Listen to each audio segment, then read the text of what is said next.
Yang kedua, ketika kita bertobat, dan pertama Tuhan yang atur agendanya, tapi setelah kita bertobat, individu yang harus adalah pribadi kita yang harus menanggapi dengan pertobatan, iman, ketaatan, dan ketekunan. Setelah kita sungguh-sungguh dijamah oleh Tuhan, Bapa menarik kita untuk kita, atau Bapa mengaruniakan kita untuk percaya Yesus sebagai Tuhan dan Juru Selamat, maka kita harus menanggapi apa yang sudah dikerjakan oleh Bapa di dalam kehidupan kita itu dengan sungguh-sungguh bertobat. Beriman penuh, hidup di dalam ketaatan dan ketekunan. Ini mutlak, ini tanggung jawab kita. Jadi jangan Anda berpikir, oh sudahlah bertobat mati masuk surga. Jadi mau bikin dosa juga terserah sajalah. Tahu kan dosa saya sudah ditebus oleh Yesus. Jadi bikin dosa suka-suka saya saja. Karena pada waktu itu ada berita dari guru-guru palsu yang membalikan teologi dan bahkan baik itu isi maupun pribadi Injil itu. Ada orang yang akhirnya pada zaman itu harus ditipu. Oh Kristen kan mati masuk surga. Bapak yang menarik. Kalau gitu kalau kita sudah ditebus bikin dosa sah. Suka-suka sah. Iya kan? Bikin dosa sah. Soal apa-apa. Maka ada satu video yang lagi beredar.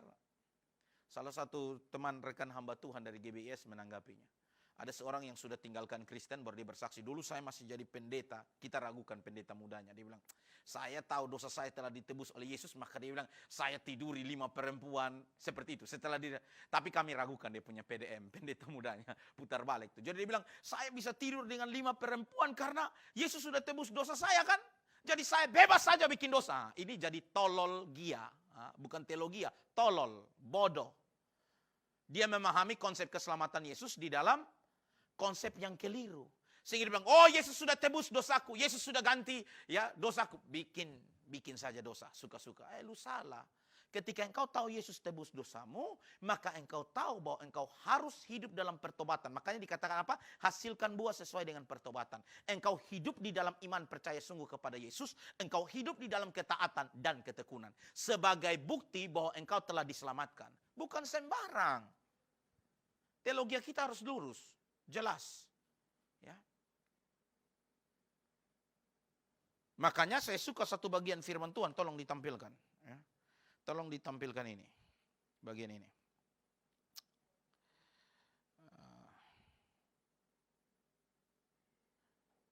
Satu bagian ayat firman Tuhan di dalam Galatia. Galatia pasal 5 ayat 13 ini jelas ya.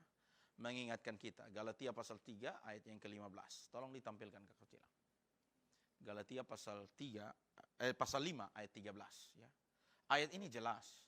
Kalau Anda sudah bertobat, Anda menerima Yesus sebagai Tuhan dan Juru Selamat, engkau harus tahu kebenaran ini. Ya. Saudara-saudara, memang kamu telah dipanggil untuk merdeka. Merdeka dari apa? Merdeka dari dosa. Dulu kau hamba dosa, sekarang hamba kebenaran. Begitu engkau percaya Yesus sebagai Tuhan dan Juru Selamat.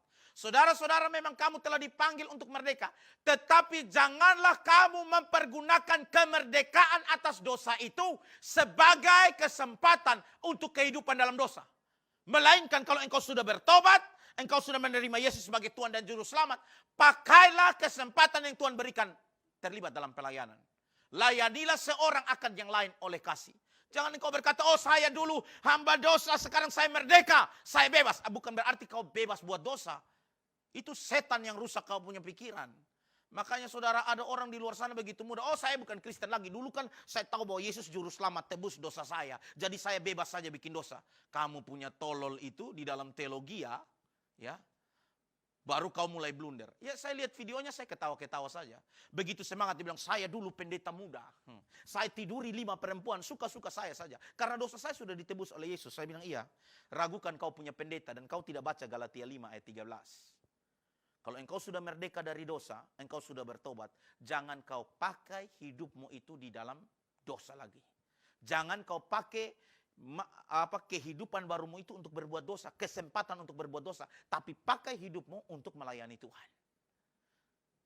Nah, kadang-kadang orang yang teologi kacau balau, yang herannya orang yang terima manusia-manusia seperti itu tidak cek pendetanya jelas atau tidak, PDM-nya. Tidak cek dulu dia di Kristen itu betul-betul pendeta atau tidak. Tapi karena mungkin hati sudah berbangga dengan orang, oh saya dulu pendeta. Saya tahu ini pendeta palsu nih. Saya ragukan pendetanya. Sehingga sudah keluar tinggalkan Kristen, memang mantan tuh selalu diingat, iya kan? Jualannya itu kok jelek-jelekan mantan, sudah ngomong aja kamu punya kepercayaan yang baru. Bahas kitabnya, ya, bahas suratnya. Tak usah omong-omong mantan lah ya untuk menarik perhatian, iya kan? Kadang-kadang ya, ada orang-orang yang aneh, ya. Teologianya kacau. Dia pikir bahwa sudah ditebus dosanya berarti dia bebas buat dosa. Baca Galatia pasal 5 ayat 13. Tidak. Justru sebagai orang Kristen kalau engkau bertobat, pakai waktu yang ada untuk melayani Tuhan.